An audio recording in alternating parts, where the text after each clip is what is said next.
শ্রীনগর থেকে 120 কিলোমিটার দূরে অবস্থিত গুরেজ ভ্যালি। গুরেজ এক অসাধারণ জায়গা। আমাদের আগের দুটো এপিসোড তোমরা গুরেজ নিয়ে আছে, যদি না দেখে থাকো অবশ্যই একবার দেখো।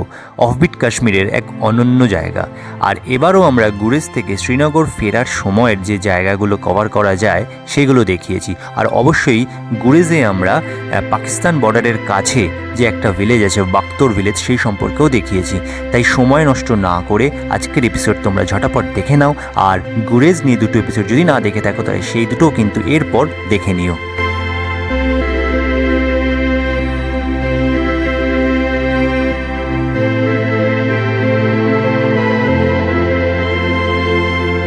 গুড মর্নিং মধুরিমা, এখানে রোদ্দুর খেতে খেতে ম্যাগি খাওয়া, চা খাওয়া ডান, এবার রোদ্দুর খাচ্ছি। মেন প্রবলেম ইজ কি আমরা আজকে গুরেজ থেকে চলে যাচ্ছি। ভালো লাগছে না, আর একটু থাকতে ইচ্ছা করছে। খুব ঠান্ডা লাগছে রাতের বেলা, আমি মানে খুব ঠান্ডা। মধুরিমা কেমন লাগছে জানি না, এখানে মিনিমাম টেম্পারেচার 2 ডিগ্রি, যেটা কোনো ব্যাপারই নয় ওর কাছে। তো আমি ছোট করে একটা কথা বলে দিই, সেটা হচ্ছে যে বেশি বড় না করে পাওয়ার ব্যাংকে চার্জ হতে হতে যে আমরা যে রিসর্টে আছি সেটা তো কোনো সবাই জেনে গেছে, সেটা হচ্ছে এজে রিসর্ট। বাইরেটা খুব সুন্দর, পেছনে একদম দুর্দান্ত ভিউ আছে পাহাড়ের, হাবা খাতুনের পাশে। ওদিক থেকে স্নো মাউন্টেন আছে দেখার মতো। এটা হচ্ছে ভেতরটা, সিগারাটা সামনে বসার জায়গা, ওখানে কিচেন আছে, ওখানে বাথরুম, ওখানে রুম আছে, মানে এই সাইডে রুম আছে দেখাই, এই যে এই সাইডে রুম আছে, ওপরে তোমার রুম আছে। অ্যান্ড এটা আমাদের রুম, মেস হয়ে আছে, বেশ বড়, মানে গুরেজের মতো জায়গায় এত বড় রুম আমরা ভাবিনি। এখানে আলমারি টাইপের আছে, আয়না, এখানে আমাদের জায়গা, বাথরুম, গিজার, সমস্ত কিছু আছে। So main part geyser, bathroom, all ডান।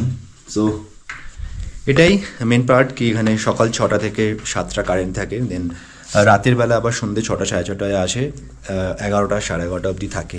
এটা একটা মেন পার্ট, সেই জন্য পাওয়ার ব্যাংক সবসময় সামনে রাখবে। এছাড়া এখানে জেনারেটর ব্যবস্থা আছে হালকা ব্যাটারির, মাঝে সাঝে একটু ওরা ফোন চার্জ দেওয়ার জন্য একটু দিয়ে দেয়। তো অনেক ডিফিকাল্টি নিয়ে তো এদের থাকতে হয়, তো এই সমস্ত এদিক ওদিক মেনটেন তোমাদের সবাইকেই করতে হবে, বাট দৃশ্য দেখে মনে হবে যে এখানেই থেকে যাই। সো এটাই হচ্ছে দিন। আজকে আমরা এখান থেকে বেরিয়ে শ্রীনগরের দিকে যাব। শ্রীনগর যেতে আমাদের আবার 6-7 ঘন্টা লাগবে। 11টা বাজতে যাচ্ছে, আমাদের এক্ষুনি বেরোতে হবে, কারণ যাওয়ার সময় আমাদের 2-1টা জায়গা স্পট আছে, সেগুলো দেখে তারপর শ্রীনগর যাব। আচ্ছা, তোমরা তো আমাদের যেখানে আছি এজে রিসর্ট, সেটাকে দেখলে কিছুক্ষণ আগে কীরকম খুব সুন্দর। তো এজে রিসর্টের যে ওনার, সে আমার সামনে বসে, ये है इजाज भाई, ये बहुत ही अच्छा है। भैया ये जो दर्स बोलते हैं, हाँ, ये किसको बोलते हैं? आप थोड़ा जो बोल रहे थे वो बोलिए। सर, ये गुरेज में जो लोग रहते हैं, जो शीना भाषा बोलते हैं, एक तो यहाँ पे और गिलगित में भी बोली जाती है, अच्छा, द्रास में भी बोली जाती है, तो अच्छा, हमें दर्ज कहते हैं। दर्स कहते हैं। और ये जो कश्मीरी में जो लैंग्वेज होता है कश्मीर में, तो कश्मीरी जो लैंग्वेज होता है, शीना लैंग्वेज जो गुरेज के साइड, ये इस साइड जो आपने बोला उसमें बोलते हैं, अलग अलग है। और पहाड़ी एक लैंग्वेज है, तो हाँ, पहाड़ी वो थोड़ा पंजाबी से मैच होती है। वो कौन सा साइड से है, वो बिलोंग करते हैं वो जो लैंग्वेज में? कौन सा पहाड़ी सर, ये आपको उड़ी साइड में मिलेगी, उड़ी साइड से। हाँ, जम्मू में भी बोली जाती है। Okay okay. और कुपवारा साइड, टंगडार साइड से करना, अच्छा, वहाँ पे बोली जाती है। সো আমরা এখন গুরেজ থেকে বেরিয়েছি, আর আমাদের সামনে রিসর্টের সামনে একটা কলেজ আছে, ডিগ্রি কলেজ। তো আজকে সেখানে কিছু র্যালি বেরিয়েছে বলে আমাদের গাড়ি মানে ব্লক আছে, সামনে গিয়ে আমাদের উঠতে হবে। তো ব্লক এইখানে, এই যে র্যালি, সবাই স্টুডেন্টদের র্যালি।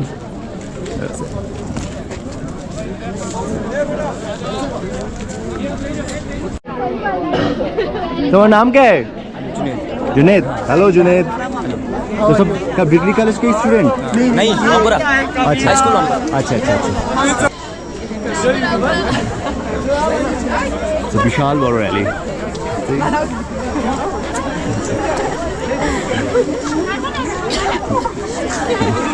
গুরেজের এই বাচ্চাগুলোর সাথে কিছুটা সময় কাটিয়ে আমরা গুরেজকে বিদায় জানিয়ে আমরা আমাদের পরবর্তী গন্তব্যের দিকে যাত্রা শুরু করেছিলাম। যখন আমরা ফিরছিলাম, আবারও আমরা যখন কিষানগঙ্গা নদীর ওপর দিয়ে যাচ্ছিলাম, মন্ত্রমুগ্ধের মতো যেন এই নদীর দিকেই তাকিয়েছিলাম। অসাধারণ বললেও কম বলা হয়। সো আমরা এখন ফেরত আসছি রাজদান পাস ক্রস করে, যেটা তো আমরা যখন গেছিলাম তখন তোমরা হয়তো দেখেছো শুধু আমি একা কথা বলেছি, তখন একটু বমি করেছিল দুধ চা খেয়ে। তো এখন এবার ও ঠিকঠাক আছে, সো ওই জন্য এসেছে তো রাজদান পাসের দিকে। তো যাওয়া মধুরিমা, রাজধান পাশের সাথে একটা ছোট ভিডিও আর একটা ছোট ছবি তুলে নেওয়া। তো অভিজ্ঞতাটা কিরকম লাগলো রাজধান পাশে? দুর্দান্ত, পুরোটাই আর্মির আন্ডারে, তার ফলে মানে সত্যি মানে salute to Indian army and BRO, আর কিছু বলার নেই। তো সুন্দর করে সব কিছু মেনটেন, আর নেচার তো অবভিয়াসলি খুব সুন্দর।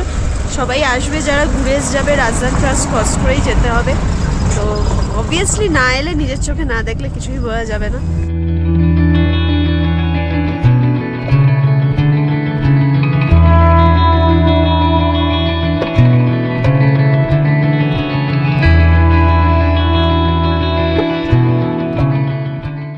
আমরা গুরেজ ভ্যালির দিক থেকে যখন আমরা আসছি আর কি, বান্দিপোরা অ্যান্ড অল, তো এখান থেকে এসে আমরা এই যে মাঝ রাস্তায় দাঁড়িয়েছি, এটাই হচ্ছে উলার লেকের জায়গা। এই যে পেছনে এখানে একটা ভিউ পয়েন্ট আছে, আর পাশ দিয়ে একটা জায়গা আছে, ওখান দিয়ে গেলেও দেখা যাবে।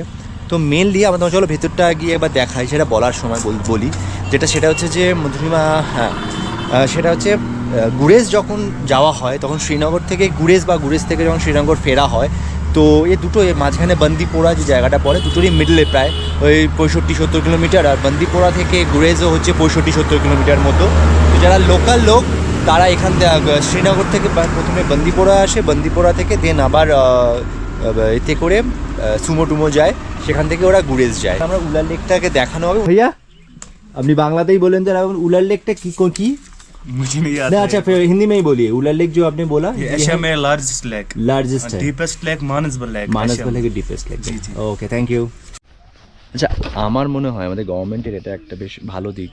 এটা প্রত্যেকটা টিকিট হচ্ছে 24 টাকা করে, 48 টাকা দুজনের হয়। যে কোনো গার্ডেনে, হ্যাঁ, কিন্তু 48 টাকা করে হয়, 50 টাকা করে নেয়, আর 2 টাকা করে দেয় না। তো এটা হয়তো লোকাল লোক যা থাকে তার ইনকাম। যাই হোক, তো এই হচ্ছে লেক পুরোটা।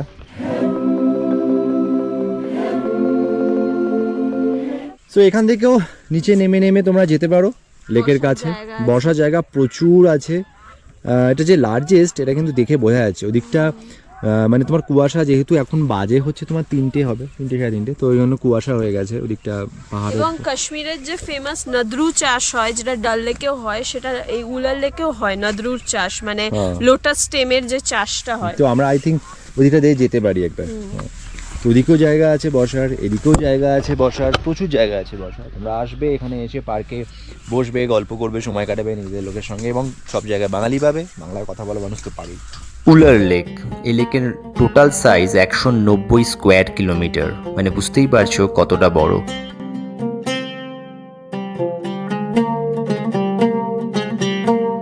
এখানে সিঁড়ি দিয়ে যে রাস্তাটা আছে, এখান দিয়ে উপর থেকে উঠলে পুরো লেকটার ভিউ পাওয়া যাবে। এখানে প্রত্যেকটা জায়গা থেকেই পুরো উলার লেক থেকে তোমার ভিউটা পাবে। সো এই সিঁড়ি থেকে একবার উঠি, আমি মধুরিমা যাতে জল উঠিনি, আমি আবার উঠে তাড়াতাড়ি ভিউটা দেখিয়ে দিই।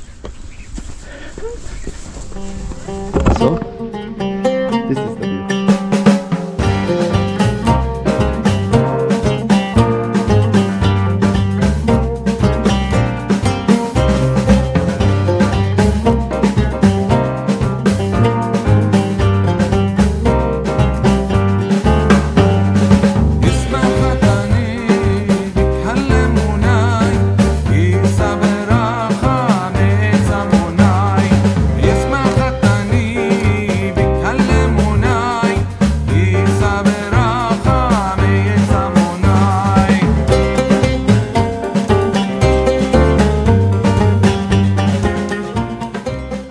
আমরা এখন মানসবাল লেকের সামনে এসেছি। অ্যাকচুয়ালি আমরা তো গুরেজ থেকে শ্রীনগর ফিরছি, তো প্রথমে আমাদের উলার লেক পড়েছিল। তো উলার লেক থেকে ওই দিক থেকে রাস্তা থেকে এসে এদিকে হচ্ছে মানসবাল লেক। এখানেও টিকিট কাউন্টার আছে, এটা গেট। তো এখানেও 24-48 টাকারই টিকিট। খুব ভালো মেসেজ লেখা আছে, পলিথিন কজেস এনভায়রনমেন্ট ডিস্ট্রাকশন। হ্যাঁ, এই সম্পর্কে কি বলবে?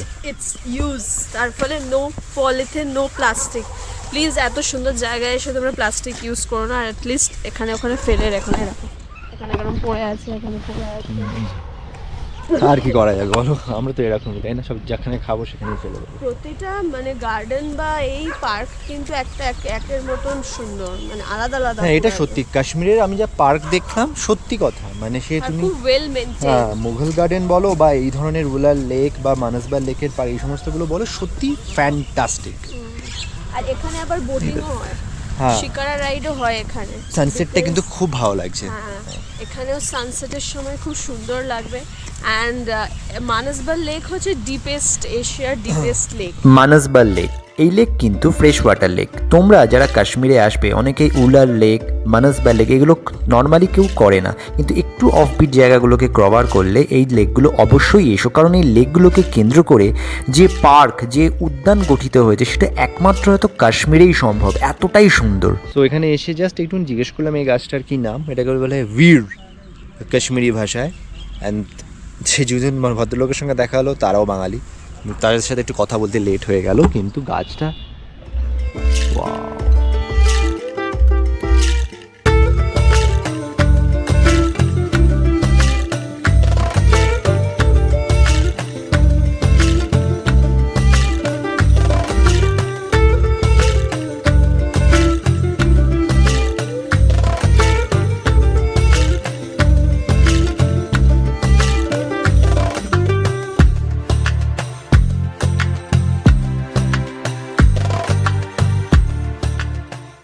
এই সামনে লেকের ভেতরটা সানসেট হচ্ছে, বিউটিফুল লাগছে, আমার তো খুবই সুন্দর লাগছে। একবার ছোট্ট করে জাস্ট দেখিয়ে দিচ্ছি জায়গাটা। এই যে এখান থেকে তোমাকে যেতে হবে এই রাস্তা দিয়ে, এই সামনে সানসেট, আর এখানে শিকারা রাইড হচ্ছে।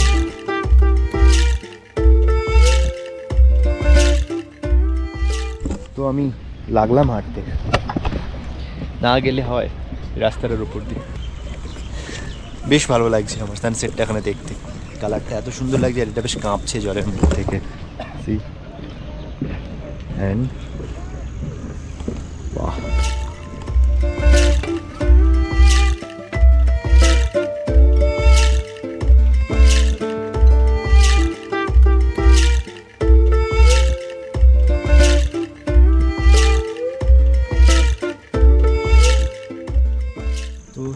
কতটা ফ্রেশ, এর নিচে যে গাছপালা এটাই আমি শুনেছিলাম পুরোটা দেখা যাচ্ছে, মানে মোটামুটি আমি 1.5 ফুট 2 ফুট পুরো দেখতে পাচ্ছি, এতটাই ফ্রেশ। মানসবাল লেকে অনেকেই আসে নানান রকমের পাখি দেখতে, এখানে নানান রকমের পাখি আসে তাই।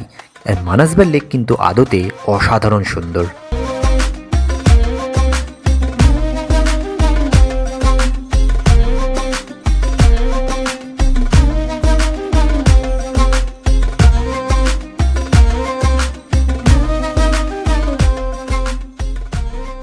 জিনিস লক্ষ্য করেছো কিনা জানি না, সৌম্য বলেছে কিনা ওয়াইল মানে বোঝানোর সময়, দেখানোর সময়, তো এইখানে নৌকাগুলোর শেপ কিন্তু একদম ডাল লেকের শিকারার শেপের থেকে একদম আলাদা। মানে আমাদের দেখবে আমাদের কলকাতার ওখানে গঙ্গাতে যেরকম নৌকোর যে শেপটা হয়, এগুলো অনেকটা ওই রকম, মানে ঠিক সেই বড় ব্রড সুন্দর সেই আর্টিস্টিক শিকারার মতো কিন্তু নয়, আর ওপরগুলো খোলা খোলা। সো এটা একটু নৌকো নৌকোর শেপটা অনেকটা বেশি। তবে আমার মনে হয় যেটা আমার ভালো লাগলো সেটা হচ্ছে উলার লেকটা কীরকম নোংরা বা কোন টাইপের মানে দেখতে লাগলো, তো আমার কিন্তু মানসবাল লেকের সানসেট খুব সুন্দর লাগলো, মানে বেশ নিস্তব্ধ। আর একটা কথা হচ্ছে ডাল লেকটা যেমন বিশাল বড়, মানে এক এন্ড থেকে আরেক এন্ড দেখা যায় না, এটা কিন্তু পুরো লেকটা তো ওখানে একভাবে দেখা যাচ্ছে দাঁড়িয়ে। তো আমার মানসবাল লেক খুবই পছন্দ হয়েছে আমাদের দুজনেরই, এবং চেষ্টা করবে তোমরা সবাই মানসবাল লেকে একবার আসার, অন্তত যদি সানসেট দেখতে পারো খুব ভালো লাগবে। সো অ্যাট লাস্ট আমরা এখন ক্ষীর ভবানী মন্দিরে। অ্যাকচুয়ালি 7:30 থেকে 5টা অবধি মন্দির খোলা, তো আমরা একটু রিকোয়েস্ট করলাম, জাস্ট 5টা বেজেছে একটু আগেই, তো আমাদেরকে তাই ঢুকতে দিল যে দর্শন করব ঠাকুরের। আর ক্ষীর ভবানী যে মন্দির, অ্যাকচুয়ালি এই ভবানী দেবী হচ্ছে দুর্গা ঠাকুরেরই একটা রূপ, ঠিক আছে, আর এই ঠাকুরকে ক্ষীর প্রসাদ দেওয়া হয়, তাই নাম ক্ষীর ভবানী। তো দেখা যাক, এখানেও সামনে পুরো চিনার গাছের গাছ দেখা যাচ্ছে, যে লাল রং ধরা পড়ে গেছে। তো এই হচ্ছে মন্দির, দেখি যাওয়া যাক।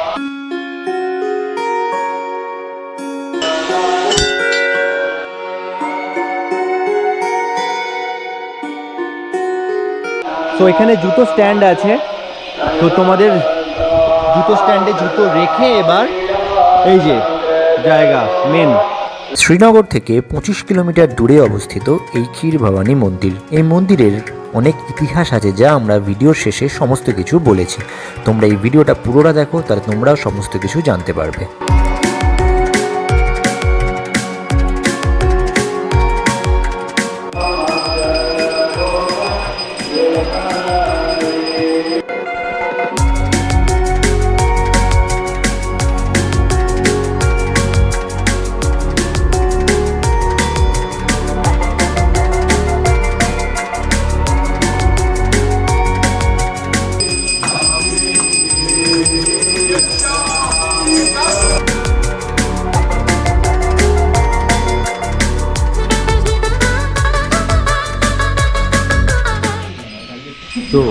একটা কথা আমাদের এখানে একজন আর্মি স্যার বললেন, সেটা হচ্ছে যে এই হচ্ছে মন্দির, আর এইখানে এটা হচ্ছে 20 ফিট এটা গভীর, এর মধ্যে ন্যাচারাল ওয়াটার সোর্স। এখানে যদি চাপা না দেওয়া হয় এগুলো পুরো ভর্তি হয়ে যায়, এবং এর মধ্যেই ক্ষীর পুজো দেওয়া হয়, যখন ক্ষীর দিয়ে সমস্ত কিছু, এগুলো সব ক্ষীরের আস্তরণ পুজো দেওয়া হয়। এবং যখন কোনো ন্যাচারাল ক্যালামিটিস ভারতবর্ষে বা আসে, কোনো মানে সংকট আসে, যেমন এমনকি করোনার সময় হয়েছিল, যখন করোনা, হ্যাঁ, এমনকি কেদারনাথের যখন মন্দিরের হয়েছিল, মানে কেদারনাথে যে বন্যা বা এসেছিল, তখনও এই জলটার রং লাল বা কালো এরকম হয়ে গেছিল, সেটা সংকটের মানে একটা প্রতীক। চিহ্ন দেয়। হ্যাঁ,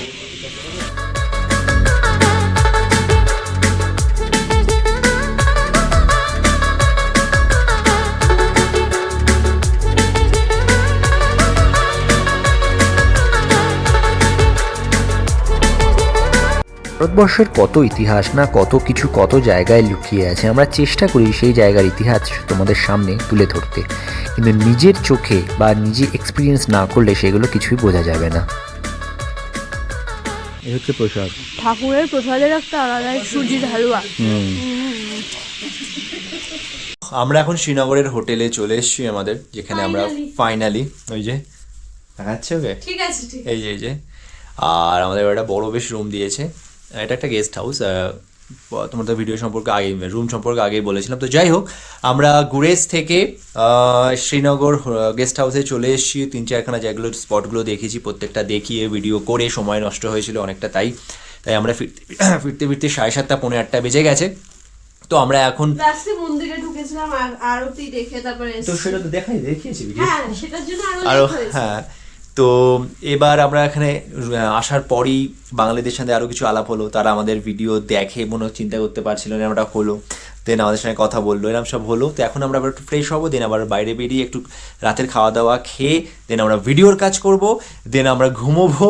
আর তারপরে কালকে আবার একটা অফবিট অন্য জায়গায় যাবো, যেটা নর্মালি আবারও সেরকম লোক যায় না। সো আপাতত আজকের ভিডিও এই অবধি শেষ, নাকি? তো আজকের ভিডিও এই অবধি শেষ। তোমরা ভালো থেকো, নেক্সট ভিডিওর জন্য তোমরা সবাই অপেক্ষা করো।